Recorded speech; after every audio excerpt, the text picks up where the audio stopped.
All right, welcome everybody. Good afternoon. Hope you guys are having a good time. And I want to introduce Danny Akacki. He's got an interesting talk on improv and social engineering. So without further ado, please give a warm round of applause for Danny Akacki.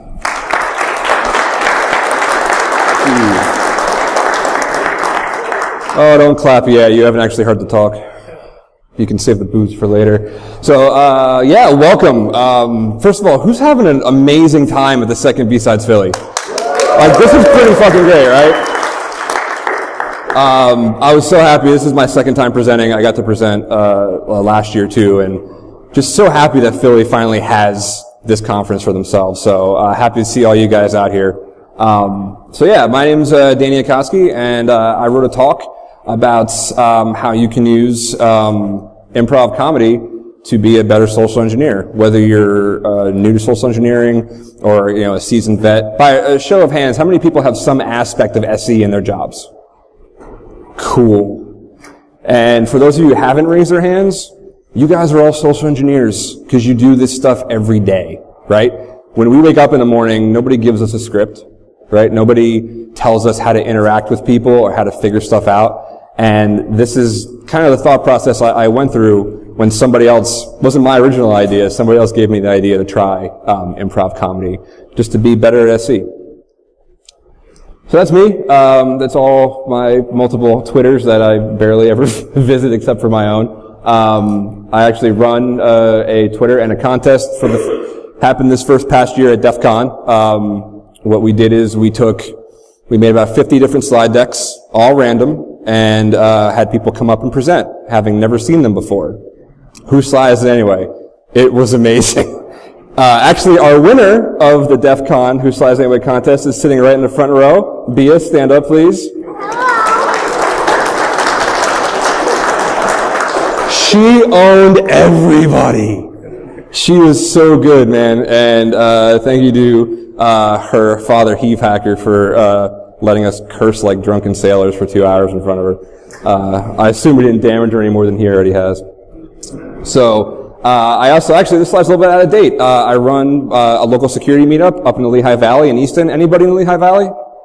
Yes, one dude. Come up and hang out with us some night. Yeah, but we are actually now an official DEF CON group, DEF CON 610. So, we've been there for about a year, and we've got some really cool stuff coming up. Really proud of that. Also run a Twitter, infosanity.org, right? This one is pretty important to me. I started this website called infosanity.org, and it deals with, those of us in the hacker community that may have been having a bit of a difficult time, mental health issues, stress, anxiety, depression. So we have a Slack channel, and we have a Twitter, and we have a website. So look that up if you need it. If you know somebody else that needs it, it's very important to us. My buddy Heave up here also helps me admin that. So, yeah, that's enough about what I do on the side. Let's get down to business. Why? Right? Why this talk? I'm sure you are all sitting here because it looked fascinating to you. Basically it's because Deviant Olem told me to. I was at DerbyCon 2 years ago, not this past one, the one before. And in the SE Village, they were having this panel every night, and it had guys like Deviant and Grifter, and obviously like Chris, and I don't think Michelle was there, but they had these really great panels talking about if you're a social engineer, can you turn it on or turn it off? And then naturally one of the questions from the back of the room was, well, how do we get better at this, right? Because we can't like SE people in real life, like that's kind of illegal. Like you can't go around asking, getting people's social security numbers. That's bad. Don't do that.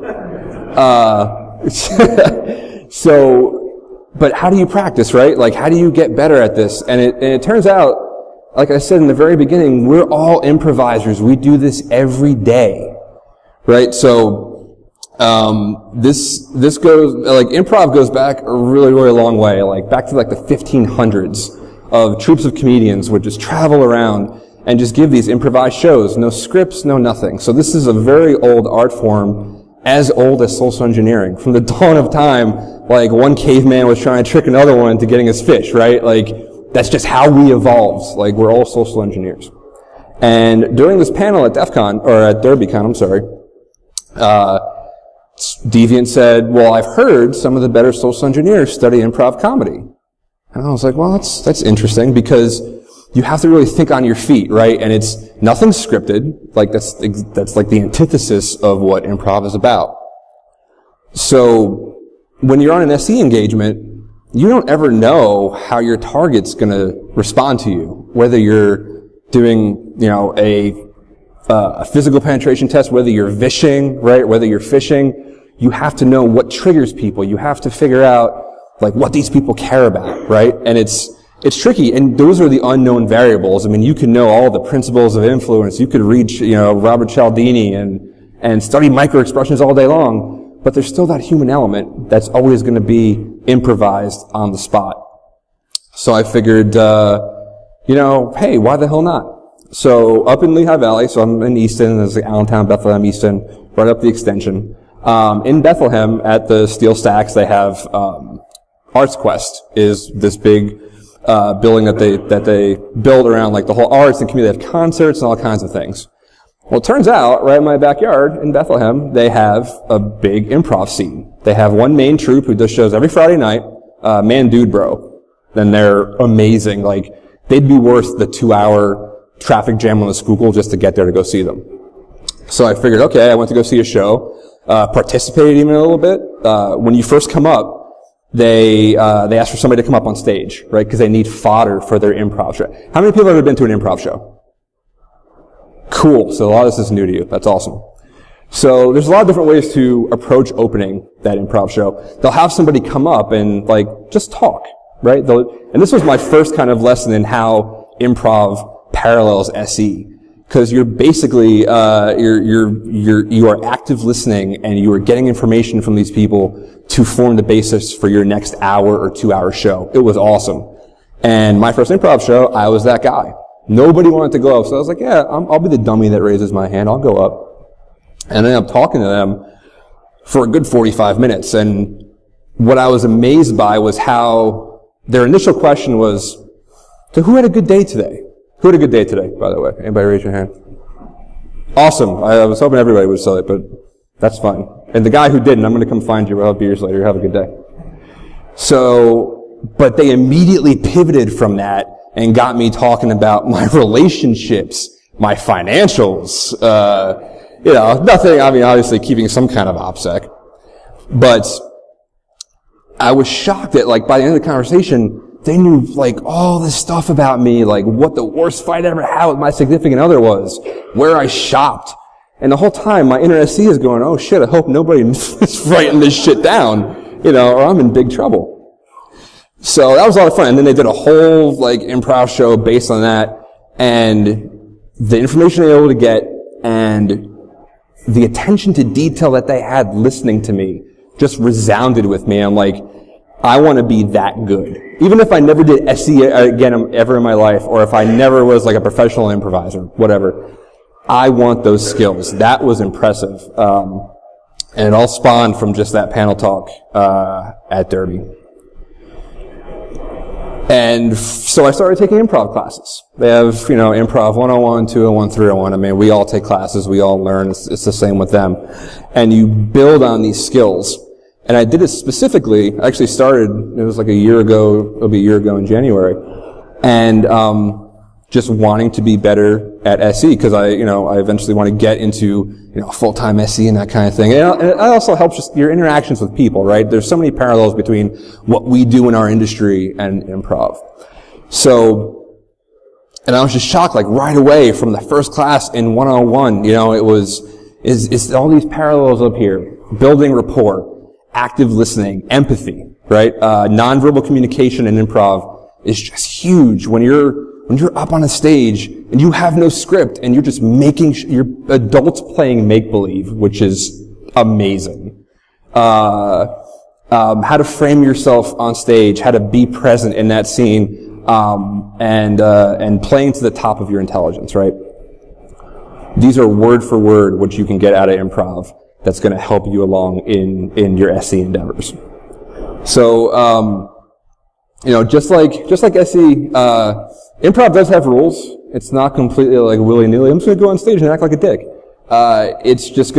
There are rules of Two of the biggest ones that kind of overlap between, there's those 6 principles of influence and improv is commitment and reciprocity, right? And what I talk about with reciprocity is in improv, the core value is yes and, right? You're on stage with your scene partner, whatever they say, agree, and then add something to it. That's what helps the scene move along, right? That's how you get anywhere with anybody. How many of you have ever tried to argue with somebody who was on the opposite side of your argument and you were just saying why they were wrong and why they're stupid? That doesn't get you anywhere, right? What's better is when you talk to them and saying, yes, I understand you, and here is how I think we can make this better, right? And then understanding what they're valuing. If you can get, and empathy is just the hugest thing. What do people value? What can you take from what they want to get what you want? And it's insane the amount of overlap that's here. So building rapport, right? Just as in social engineering, building rapport with your scene partner is clutch. Nobody wants to be up on stage with somebody who's just not giving them anything, and they're not playing, and they're not yes-anding. One of the first exercises that we do in improv is, yes and is a staple for us. Try to do it with no but, or no and, or yes but. It doesn't go anywhere. You could try this with your friends at home. I promise it won't feel that silly. It's going to feel a lot silly. But if you just say no but and all these kinds of things, it doesn't go anywhere. So to build that rapport, you have to play with each other, right?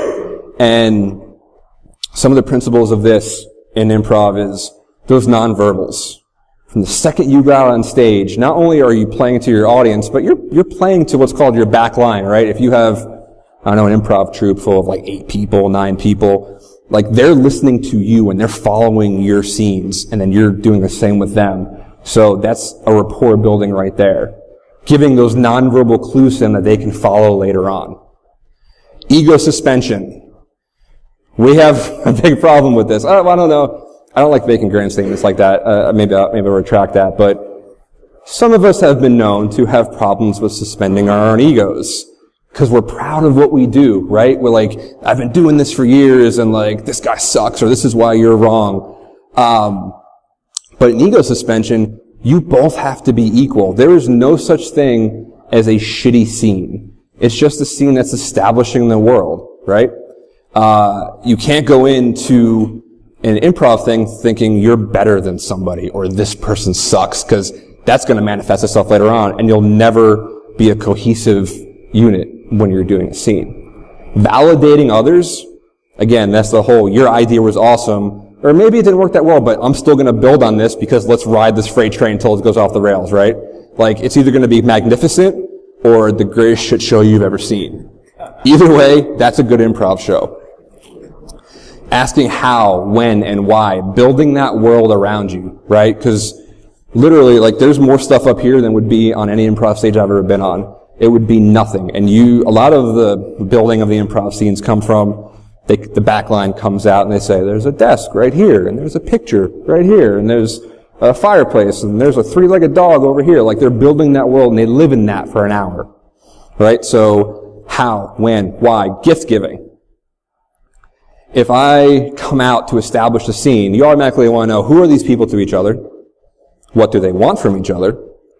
And how is this going to move the scene forward?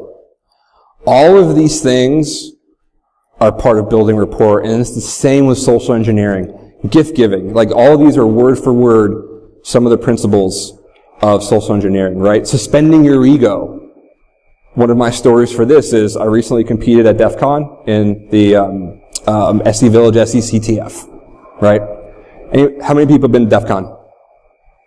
Cool. How many people have been to the SE Village in DEF CON? Awesome. So, for the SE CTF, about 2 weeks before, they give you your company. Mine was Nintendo. So I actually had my Nintendo set up as fucking motivation. And I ended up just playing Donkey Kong for 3 hours. That kind of went the wrong way. So you get your company, you do all your OSINT, and then you get up on stage, and you get in your little soundproof booth, and then you start making your phone calls, trying to get those flags, right? They give you a list of flags to get. Now, I've been doing security for, 7 years now. I did IT for another 12. It's a pretty decent, chunk of career time, I think. I know a couple of things. How is my call going to go over if I'm vishing a tech support guy trying to, think, oh, you're dumb, or if I have this mindset like you suck? It's not. Whatever they say goes, and I'm going to get my flags that way. When I finally got somebody to answer, 20 minutes later, you only have 25 minutes, so I was kind of screwed at this point. The guy that answered was in their game support. And I said, hey, so-and-so from corporate security, we rolled out some new antivirus, and we just want to check to make sure it went okay. We've had some problems. I was like, can you check in your system tray? And now I didn't know what AV they had. Can you check in your system tray and see if the little M is there? He was like, oh no, but I see Intel, I see VPN, I see this. He read me off his entire system tray. And it was amazing, just from going with that. And then he asked me my email, just to kind of verify I was who I was. And I was like, michael.smith@nintendo.com. He goes, oh, do you mean NOA.nintendo.com? I was like, yeah, of course I mean that. Silly me, right? That's me suspending my ego, thinking that I knew that and just trusting what he said was correct. And then that he didn't even think two things about it. So building rapport is really, that's why I put this slide first, is like of the utmost importance when you're doing improv and SE. I used to think that I was a really great listener. My friends would come to me, oh, Danny's a really great listener. He's always there for my problems, and he'll sit and listen. And that's cool, but I realize I've been a shitty listener for 36 years. And we all do this. It's not because we're bad people. Most of us. It's that when we're engaging in a conversation, we always try to think about what's next in that conversation, right? What's coming next? What can I respond with? What kind of gem of wisdom can I give them? But if you're not actively listening, then you're not really getting everything. And in improv, that's huge, right? There's short form and long form improv. Short form is kind of like these quick 2-3 minute scenes. Long form can go on in a single environment up on stage for an hour or two. That shit takes time, and you have to do callbacks, right? You're like, oh, this scene we did this, so now let's do another scene based off of this. And if you are not actively listening, you're going to get lost real quick. And I still have issues because there's so much going on, and you're trying to be funny. No matter what anybody says, you're trying to be funny. There's a lot of schools of thought saying, oh, just go and be natural. No, because if you're boring, I'm going to lose interest. There's that part of it.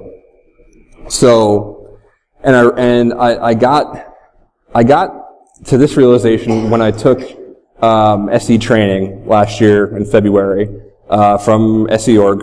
It was Chris and Michelle and their whole crew, and they would go out, or they would put us in teams, and they told us to go out in Orlando, right? And you're in teams, and here are your flags.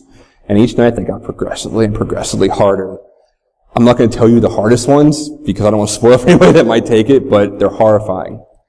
But the first simple one, bless you, was get somebody's first and last name. That seems okay. I'm conversational. I can get people's names.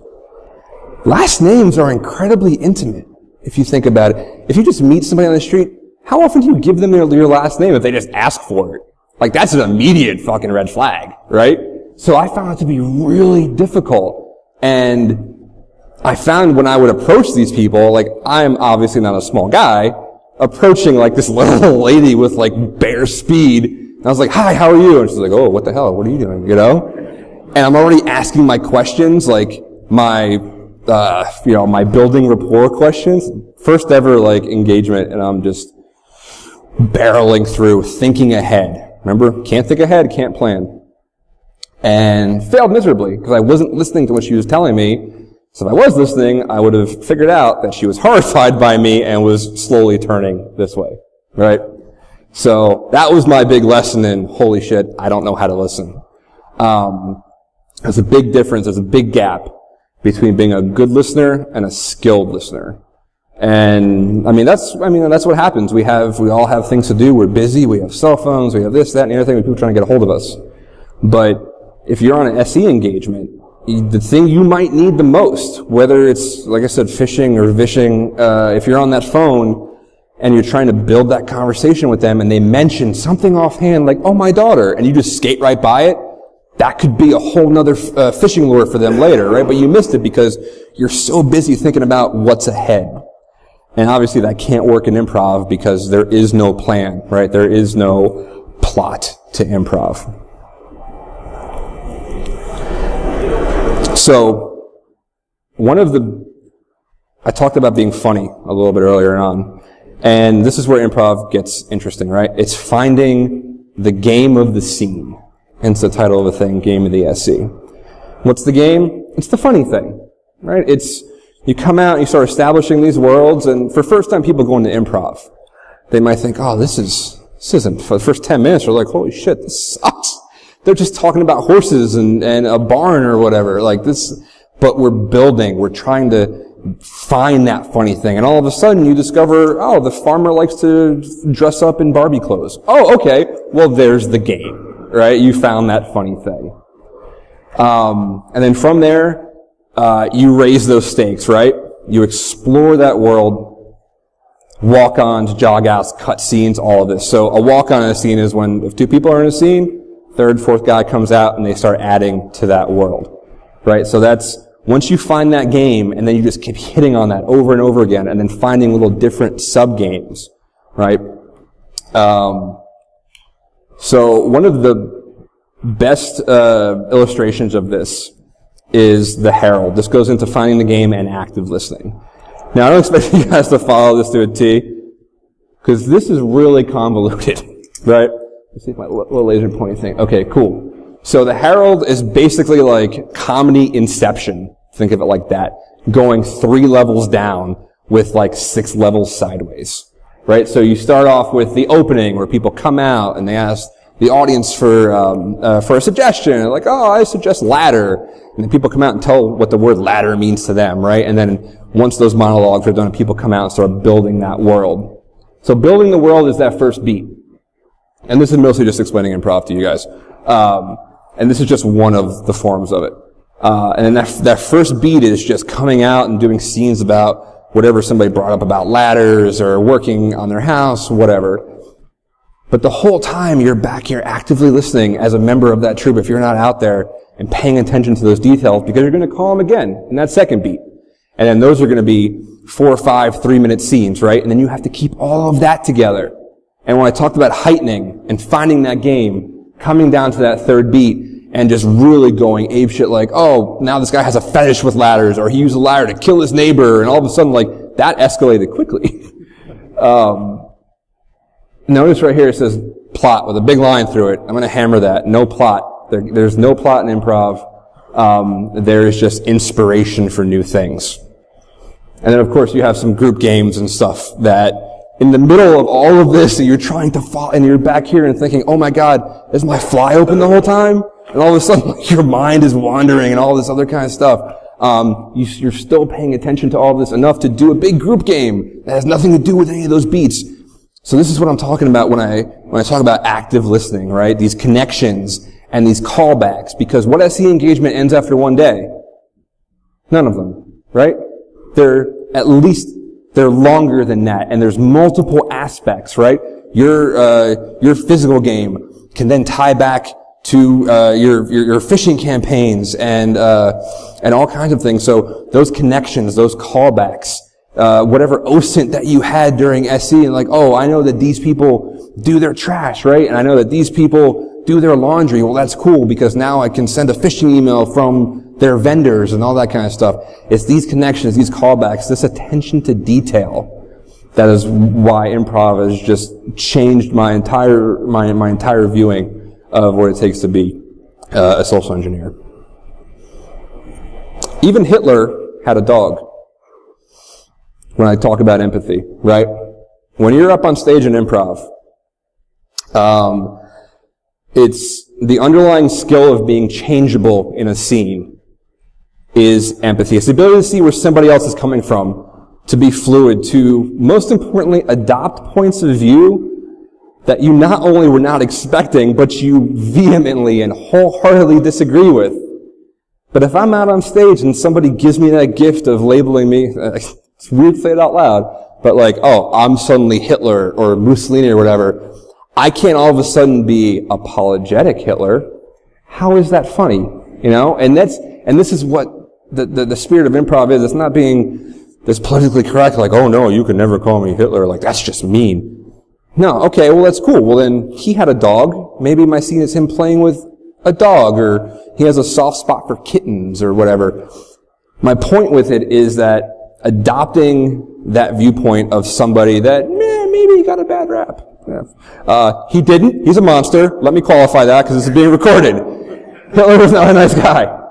But I use that to illustrate the fact of when you are forming your pretexts for your social engineer engagements, when you are creating those phishing alerts, I mean, even if you're not like an active SE going, dressing up in a hard hat and a ladder or whatever, and you're just in charge of your company's phishing program, right? How about we write some lures that will actually get some people? Like, I mean, we've all seen the phishing programs, right? Like, oh good, everything's misspelled and this thing has like a link in Comic Sans. This is legit. Let me just report that and I did my job for the day. No, if you want to write really good phishing lures, adopt the point of view of the attacker trying to get in. What would they have done to get that? What OSINT would they have done to get that? And what dastardly thing would you write in there to get them to click on something? That brings up a cool side point of why I really liked my training and all of my time at the SE Village with SE Org and with Chris Hadnaggy and Michelle Fincher, is that they really value empathy. Their thing, and I will believe this until the day I die, is leave them better for having met you. Right? There is influence and there is manipulation. Chris will admit, as he has, like he's had to use manipulation. That's just sometimes that's how you get the job done. But if we can even approach an improv scene or an engagement or life with just a little more empathy and with the thought in the back of your head for leaving them better for having met you, you still get what you want and don't have to stay up at night thinking, God, did I fuck up that guy's week? I've heard stories from Chris and Michelle about times that they've had to be manipulative. And there's a couple stories that if you ever had a chance to corner them, they might tell you that will keep them up at night sometimes. Like, it's just, they've had to do it. That's why it's better. Leave them better for having met you. The empathy goes a very, very long way. Nonverbals, right? Nonverbals. One of my favorite quotes by one of the godfathers of improv, Del Close.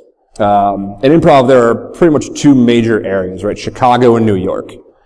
And Del started in Chicago and then brought that was the improv troupe known as Second City, and then brought it to New York to the troupe known as the Upright Citizens Brigade. Has anybody ever heard of them? Cool. UCB is awesome. If you ever get a chance, you can write this down later, but go on YouTube, look up Upright Citizens Brigade, Ass Cat. It's like a bunch of A's with an SS and a cat. It's the funniest shit you're ever going to see. But nonverbals, how do you use nonverbals in our everyday life, right? And how can we use that to our advantage in an engagement?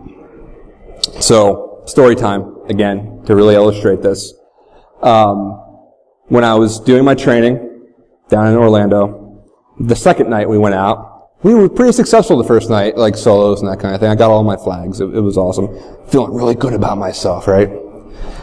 Second night was harder. You had to get a little more detailed things. Like you had to get, what was it? Like family members' names, right? Some family history stuff. So what do? As I am naturally prone to do, I start making stories. I start building these personas. Like, this is going to be awesome. And I had this, thing of like, I was out running. Despite my doughy exterior, I do enjoy running. And I ran in Orlando, they have helicopter tours. And I was like, that's going to be my story. I'm going to say that I was here for a bachelor party and I freaked out and I lied to my friends that like I was too scared of the helicopter and I had a heart attack and blah, blah, blah. And I had this whole shit concocted in my head. Guess how far that got me when I tried to get my flags? Literally the first thing out of this woman's mouth was, oh my God, is this a hidden camera show? That's how you know you done goofed. We went to downtown Orlando. I led with the punchline because it was funnier that way. Improv. I went to downtown Orlando, and we were doing kind of singles or whatever, and the best place to get people to talk is smoking pits, right? Like smokers' lounges, whatever, bars, like, and that's like the obvious go-to for anybody who hasn't done this before. I don't even smoke, and I smoked like a pack that week. That was my crutch. Like, that's how I get over my thing of asking all these awkward questions. In fact, they're not awkward, it's just my head telling me that. So I naturally, like, I had done really well at some of the bars the night before.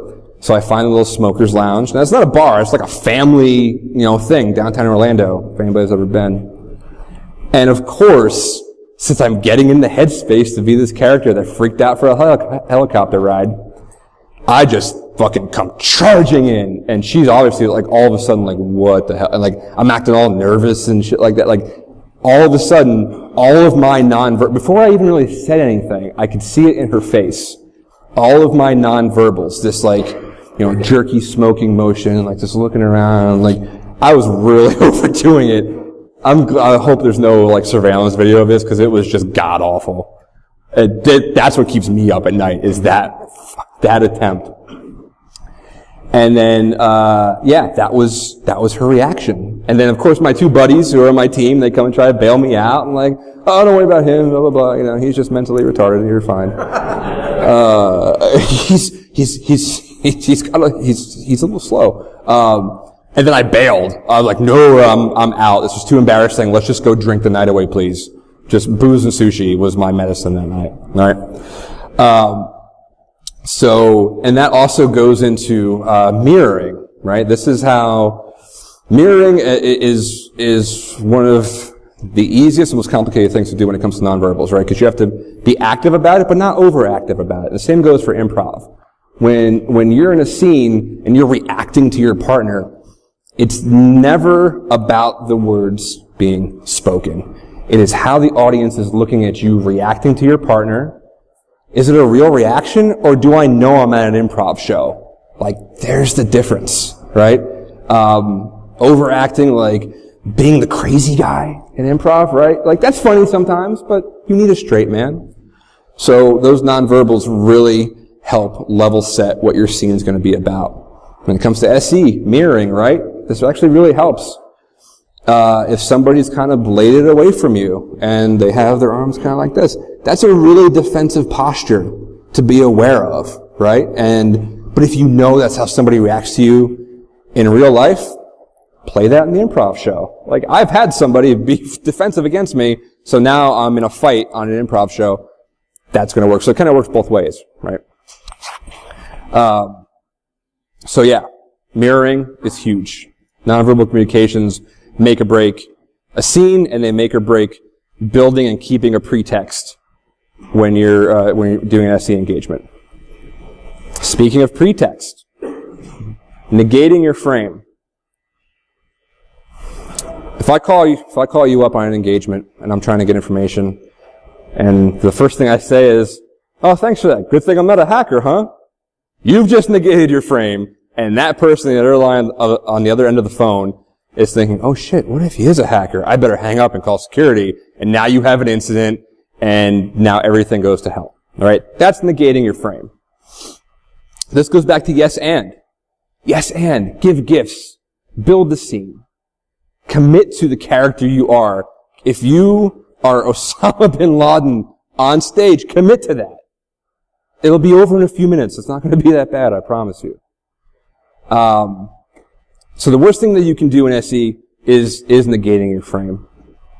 You're probably wondering what commit to the cheese means. So this is one of my graduation shows from one of my improv classes, right? And it's going very well. I'm kind of proud of myself. And this is where yes and can really bite you in the ass. So I come out, and the pretext, the scene was, we're in a haunted mall, right? Or an abandoned mall is what it was. And so I come out, it's an abandoned mall. I think I come out as a mouse, and I'm holding cheese, and that's what's going to be my thing now. And then my partners come out, and they're all ghosts. All of a sudden, I have to be a ghost, but I can't drop that cheese. I have to commit to that cheese for the entire goddamn scene. And not only that, you have to play it up like, hey, what are you eating? Cheese, I found it in the back, you know, and that's how that plays forward. Because if you drop that cheese, this is also a little bit of like the object work that comes into improv. If you're opening your wallet, right, if you have one of the fold-out wallets, if I just go and open a wallet, and then all of a sudden go and do something else, where the hell did the wallet go? Like, you should go and pick it up. Like, I've actually learned to do that now. If I screw up my object work, I will go over and be like, oh, I dropped my wallet, and fold it and put it back in your pocket. If you're paying somebody, you pay like you just would. And if you're on the phone, by the way, if anybody's ever thinking about doing improv and wants to do a scene with a phone, not this. It's, your phone's like, that's real, right? That's object work. That is committing to your scene and not negating the frame that you have built that whole time. Goes the same for social engineering. Being present. Stop thinking ahead, right? I've already told you that helicopter story, which really got me in some deep trouble. You can't plan that scene because then it's no longer improv. Then you're doing a sketch show, right? Being present in that moment. Feeling those emotions that you're supposed to be feeling, right? Another one of my favorite exercises that I would do even if I never did improv again is, you know, you're with your scene partner and you say, react as if they ate the last piece of pizza in the fridge, right? Like you were craving that all day. Like, how would you react? Now do a scene on that. And of course, like, I play it honest. I'm really angry. And then they say, play that scene the same way, but this person just picked up your phone. Right? Taking that same amount of anger and energy into something that would not have deserved it. Right? That's being present in that feeling, being present in that emotion. And it's all about shrinking your scope down. We all talk about scope a lot when it comes to pen testing and that kind of thing. But it's shrinking the now down, right? Making the now a little slower, a little richer, a little more evident in what you're trying to do.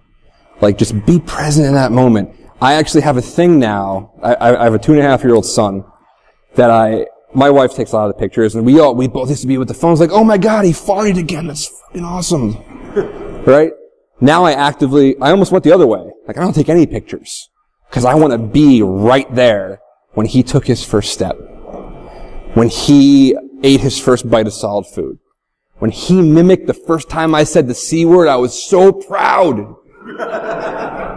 And I was in that moment. I wasn't taking a picture. I wasn't recording it.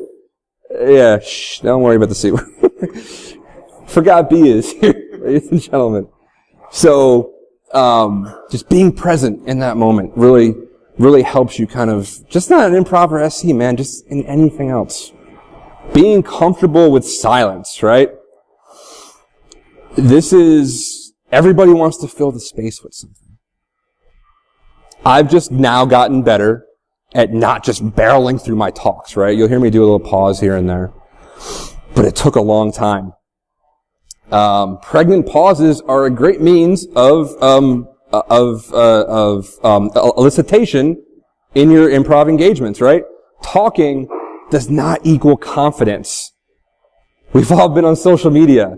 The people who talk the most and are the loudest are probably some of the more insecure people out there, or like they're trying to compensate for something, or just they need to have something to say, they need to have the last word, or just big width and breadth of conversation, right?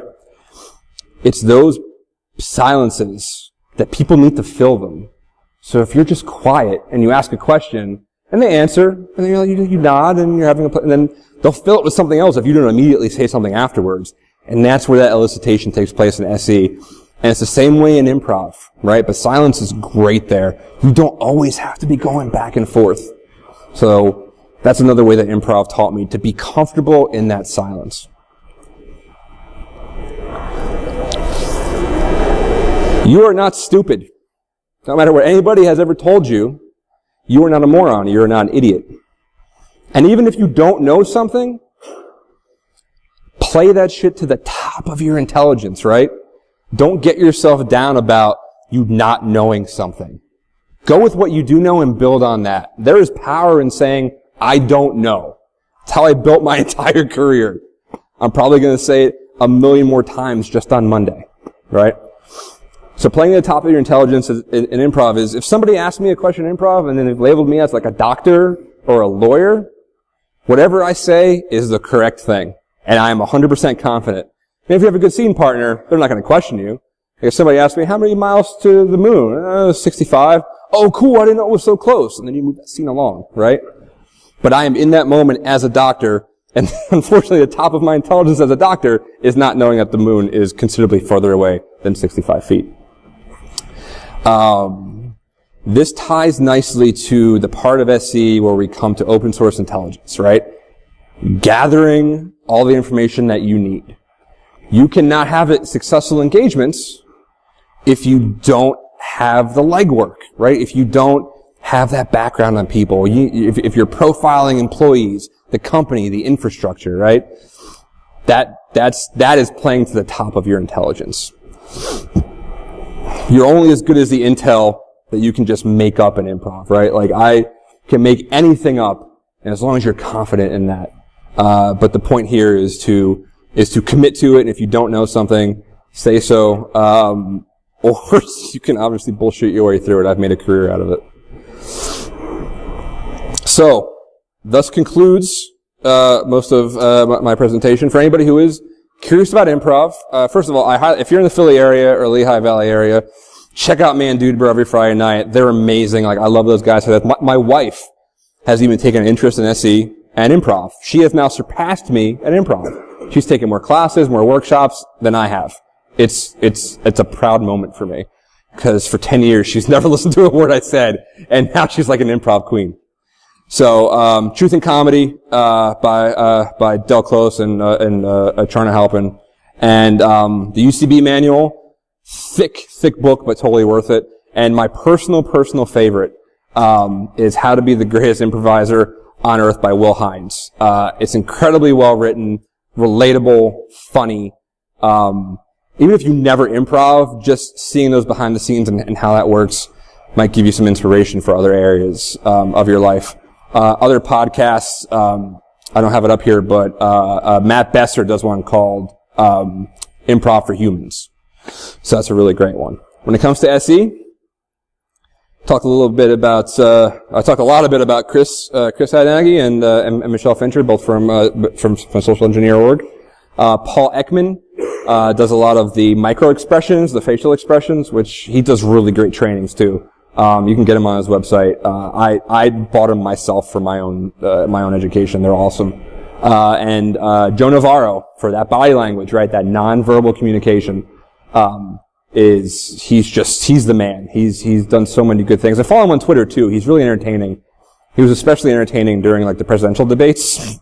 Just seeing all the accommodating like nonverbals and how defensive they were with each other. So, just some of the resources. As always, feel free. I am on Twitter like crazy, as you'll see. So at D, aka CKI. And feel free to reach out, ask me if you're interested in any of this. I'll talk it up for hours. And that is what I got.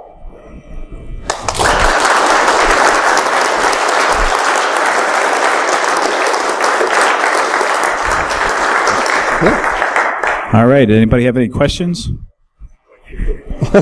Of course. It's going to be Bia that has it. It's not a bad question. Stop judging me. Yeesh. Okay, so my question is, what if the person you're doing improv with says a word you've never heard before, like quadrilaterant, and you say, that's my favorite pizza topping, and then the people in the audience, how are they supposed to know? It's like, because you're not playing on reality, right? Whatever they said, whatever you ascribe that meaning to be, that is now that. Now be careful, because if you do a callback, you gotta remember that.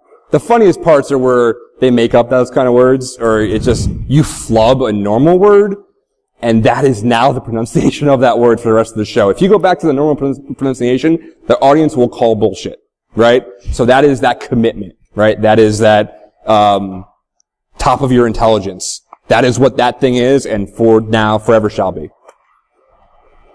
thank you. Peace out, everybody. Anybody else have any questions? Any other questions?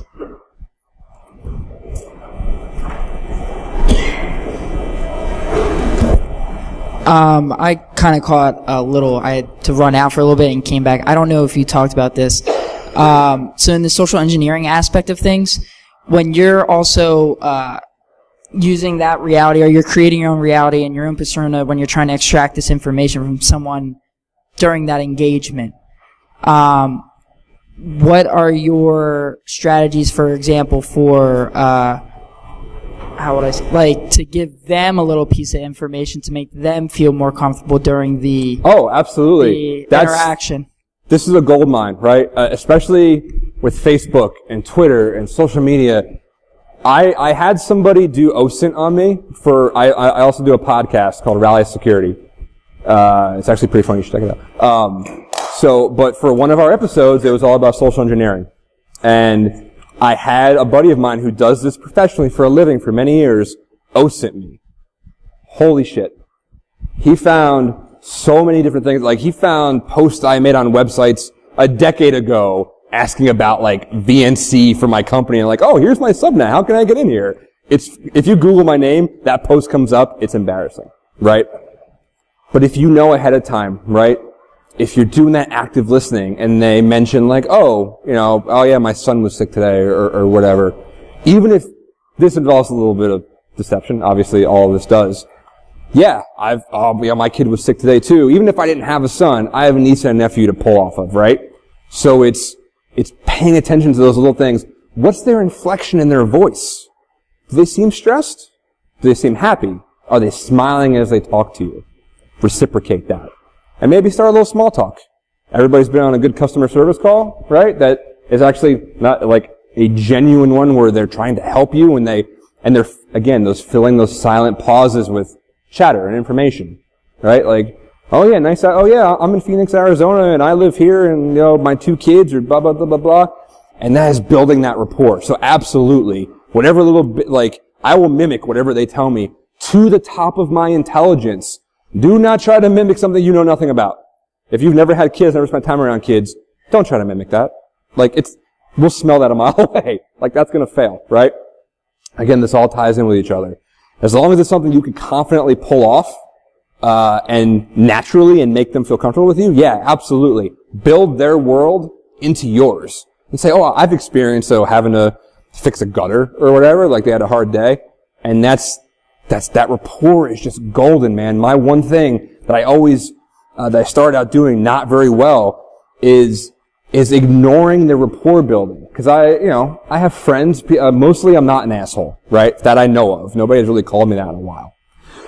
But the stranger doesn't know that. Like, to look at me, like, maybe I look like an asshole. I don't know. Don't answer, please. I'm having a good day today.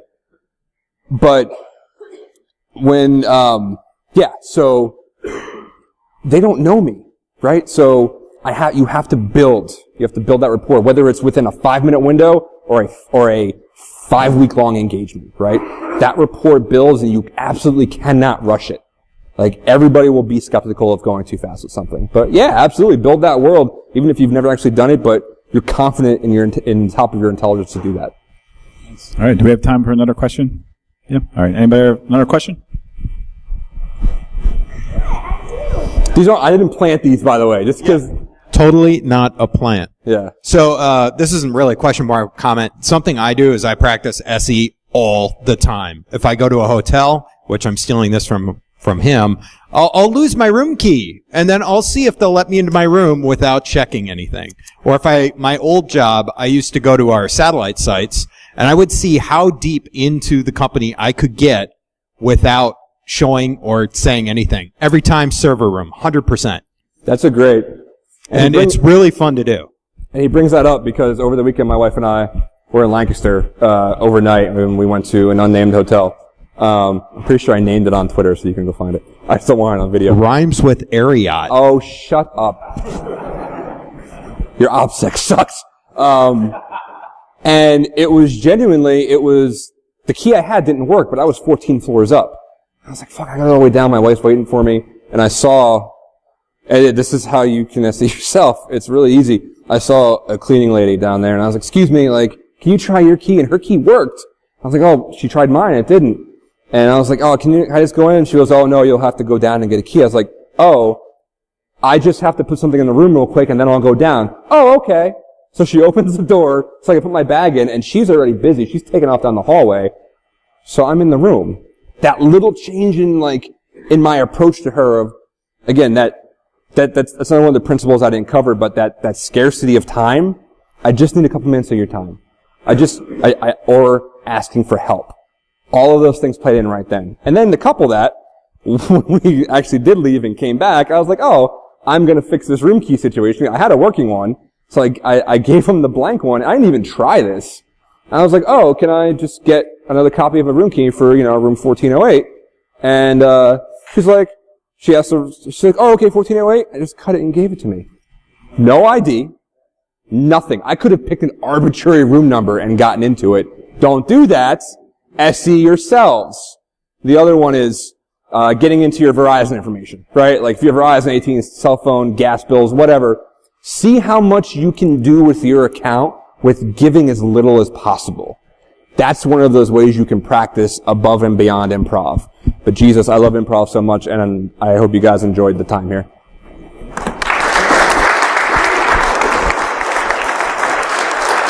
Okay.